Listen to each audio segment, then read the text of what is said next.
Sa kabila ng katakot-takot na kayamanan at resources ng Katoliko, makakakita ka sa daan ng mga Katolikong walang bahay, walang pakainan, namamatay doon sa ospital na walang gamot.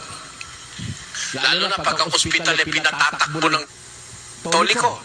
Sa Mexico, sa Peru, dito sa Pilipinas. Ay nako, ang gaganda ng ospital. Ang gagandang libingan.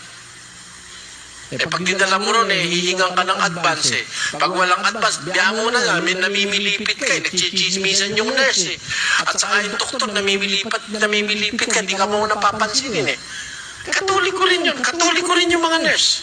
Wala kang maramdamang pagmamahal. Mga suplada, papunta ka dyan sa probinsya, ay, ang susuplada. Mga doktor, mga nurse. Basta mahirap ka, parang tayo pusa. Kaya tama-tama yung kanta ron They just lie